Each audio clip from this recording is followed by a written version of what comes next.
ఇన్ని సంవత్సరాలు కాదన్న 4 సార్లు ముఖ్యమంత్రి అయ్యాడు, 8 సార్లు ఎమ్మెల్యేగా అయ్యాడు. దేశ చరిత్ర, రాజకీయ చరిత్రనే మార్చాడు. తెలుగోడిని ప్రపంచం మొత్తం పంపాడు. ఒక ఎన్ఆర్ఐగా తయారు చేశాడు. ఒకటి కాదు, ఇద్దరు కాదు, వేల మంది ఎన్ఆర్ఐలు ఆయన వెనకమాల ఉండారు. సింగపూర్ లాంటి ఒక దేశాన్నే, ఒక రాష్ట్రాన్నే, ఒక ప్రపంచాన్నే మార్చిన చరిత్ర చెప్పుకునేలాగా తయారు చేశాడు. మళ్ళీ వాళ్ళందరూ హైదరాబాద్ వచ్చేలాగా చేశాడు. తెలుగు తల్లికి ఒక హైదరాబాద్ సిటీని ఇచ్చాడు. తెలంగాణ తమ్ముడికి విడగొట్టిన ఒక సంతకంతో తెలంగాణ తమ్ముడికి గుర్తుండేలాగా హైదరాబాదుని అప్పచెప్పి రాష్ట్రాన్ని మళ్ళీ బాగు చేయాలని ఒక పట్టుదల తీసుకున్నాడు. 70 ఏళ్ల వయసులో అమరావతి లాంటి ఒక అమ్మని బయటికి తీశాడు. రైతు దగ్గర అడిగాడు. రైతు పంట భూమి పండించే రైతుని వెళ్ళి అడిగాడు, ఇస్తావా భూమి అని. ఒక్కరోజు కాదన్న, 58 రోజుల్లో 1 ఎకరం కాదు, 2 ఎకరాలు కాదు, 33,000 ఎకరాలు ముందుకొచ్చి ఇచ్చారంటే అదన్నా ఆయన చరిత్ర, భారతదేశం చరిత్ర. సింహం మీసం మెలేజ్ చెబుతున్నా అన్న, ఈ జీవితంలో ఒక సింహాన్ని, నిజమైన సింహాన్ని చూశానని గర్వంగా ఫీల్ అవుతున్నాను. దేశ రాజకీయ చరిత్రలనే మార్చాడు. రాష్ట్రాన్ని ముందుకు తీసుకెళ్లడానికి కుల రాజకీయాలు చేస్తారు. కులాలంటే తన్నుకు చచ్చే 2 కులాల మధ్యన స్నేహాన్ని పంచాడు.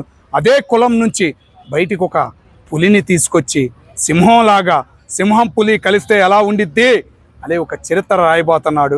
1000 మంది సైకోలు వచ్చినా అమరావతిని ఆపలేడని రాష్ట్ర ముద్ర వేపించిన చరిత్ర నా రాష్ట్ర రాజధానికి, ఏ రాష్ట్రానికి, ఏ రాజధానికి లేదు. ఆ చరిత్ర అనేది వేపించి ఈరోజు 1000 మంది ఎన్ఆర్ఐలు ముందుకు వచ్చి మేము పెడతాం పెట్టుబడులు, మేము తెస్తాం కంపెనీలు, అమరావతి అంటే అమెరికా లాగా తయారు చేస్తాం.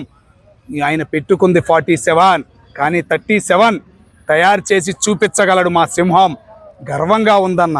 అలాంటి నాయకుడి కింద, అలాంటి నాయకుడి అభివృద్ధిలో మేము కూడా ఉన్నాం. ఒక తెలుగుదేశాన్ని ఇంతకుముందు ప్రేమించేవాడిని కాదన్నా నేను, కానీ ఈరోజు ఒక తెలుగుదేశ కార్యకర్త అని చెప్పుకోవడానికి గర్వంగా ఉంది. తెలుగుదేశం అభిమానిగా నేను మారానంటే అన్న ఎన్టీఆర్ని చూసి కాదన్నా, నారా చంద్రబాబు నాయుడు గారిని చూసి. ఎన్టీ రామారావుది ఏముందన్న, వెన్నుపోటు అని కొంతమంది సైకోలు వాగుతారు. 275 మందిని 1000 కిలోమీటర్లు ఢిల్లీ ఎర్రకోటకు తీసుకెళ్ళి నిలబెట్టాడు చూసావా, అదన్నా సింహం అంటే నారా చంద్రబాబు నాయుడు అంటే. ఎన్టీ రామారావుది ఏముందన్న, ఫ్లైట్లో ఇలా ఆడ కూర్చున్నాడు.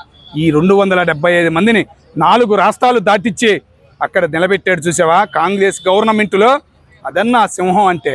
చాలన్నా 2003లో ఆయన మీద జరిగిన దాడిని కూడా ఖండించి ఆ వెంకన్న సాక్షిగా బయటికి వచ్చి సింహంలాగా గర్జిస్తున్నాడన్న.